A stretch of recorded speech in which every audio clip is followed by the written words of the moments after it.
Danny John-Jules. This is it, yeah. This is the man. This is the man.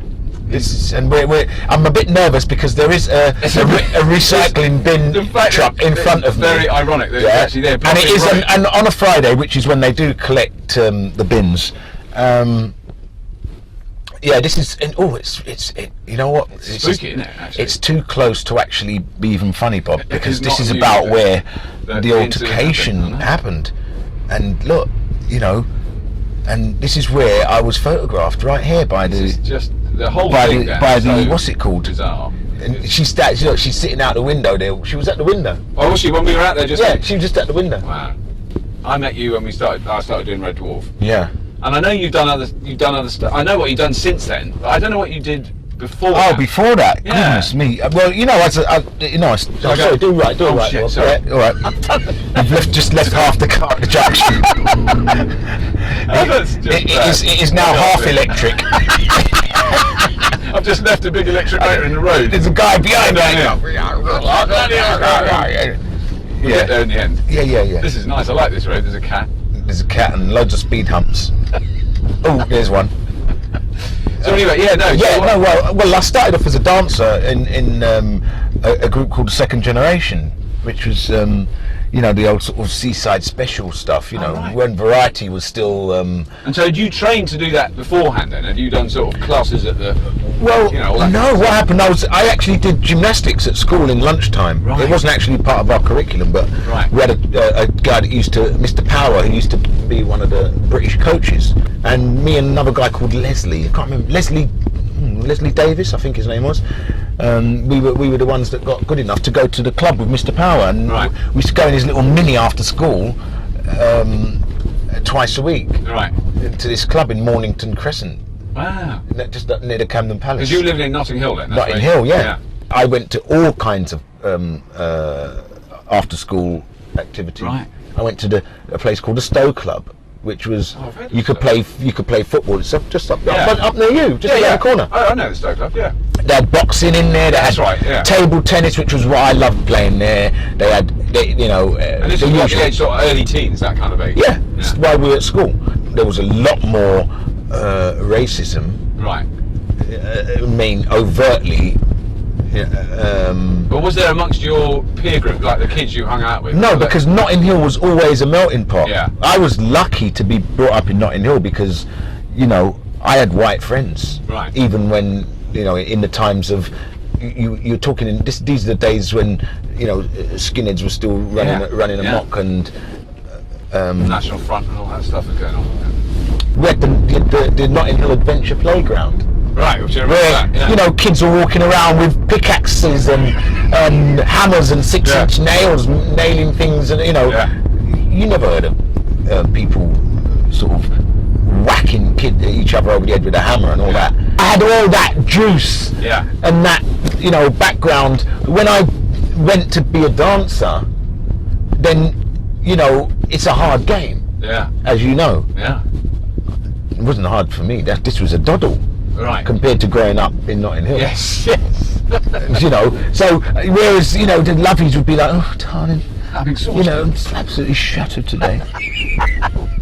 You know, I'd expound that much energy in an hour at the Adventure Playground. Yes. What these guys would be suffering for 8 hours of rehearsal. Yeah. So I was How did your family react to you doing that then? I mean, were they cool with it? No, because when I was doing it as a hobby, it was not a problem. Went and did my first professional job, and that was when my mum was like, "Oh, what's all this about? Are you mad? Yeah. You know, at least you can have a career in hairdressing." Yeah. It wasn't a proper career. That was the worry she had. Well, yeah. That you know.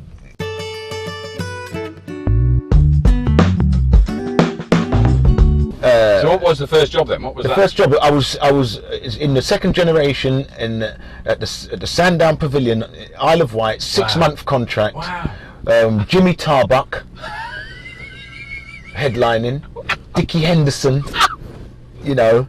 And they are real names from our childhoods, aren't they? Dickie Henderson. I hadn't thought of that name. Dickie Henderson. Years. He was the British Frank Sinatra, wasn't he? Yeah.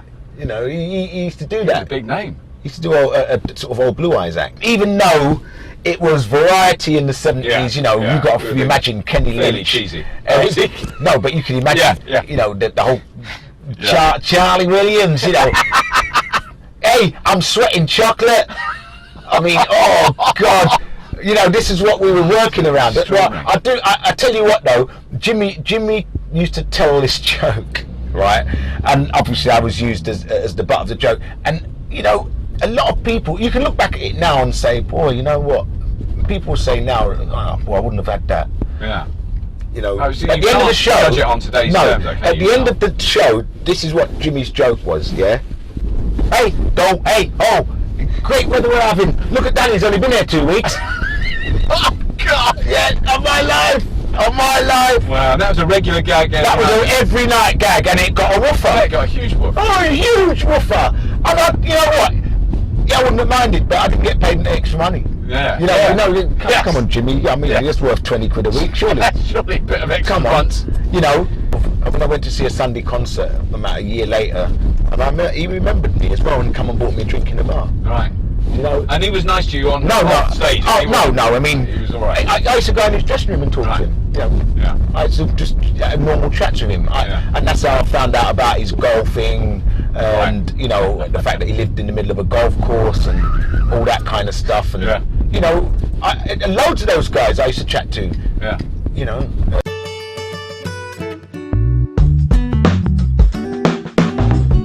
The producer of my first job gave me my second job, which was Panto. Right. Wow. Hey, you did a good job there, Dan.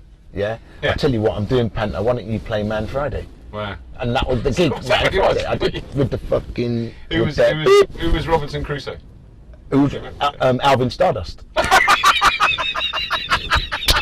Alvin Stardust. I love you. I love the things that you do. I can love me. Did he sing that? You were Man Friday. I tell you what he sang. He sang, won't you let me take you on a sea cruise? Won't you let me take you on a sea cruise?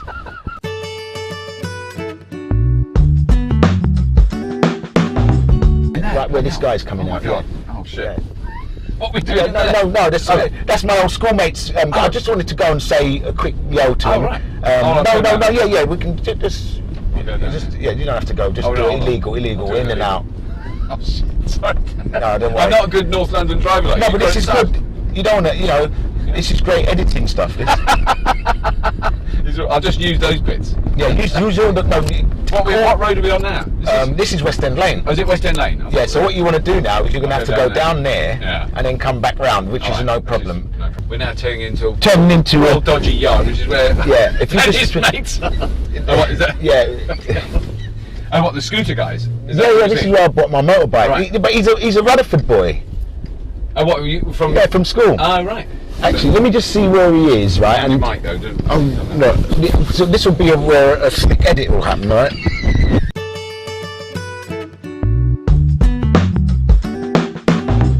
I think it's worth reporting that I've just been to try and find Danny. He's gone into a cafe. That is so funny. That is so typical of Dan. Because when I went to get him this morning, so I rang him up and I said, I'm coming to pick you up. He said, brilliant. See you in a few minutes. So I said, yeah, all right. Got to his house. His wife answered the door. He got to the cafe, which was about a mile away. So he'd already forgotten that I was coming to get him. Now I've got him. I thought I had him. So I had to drive him to pick this thing up, something to do with his motorbike, and he's disappeared. So there we go. That is the life of someone who's trying to talk to Danny John-Jules. It's not easy.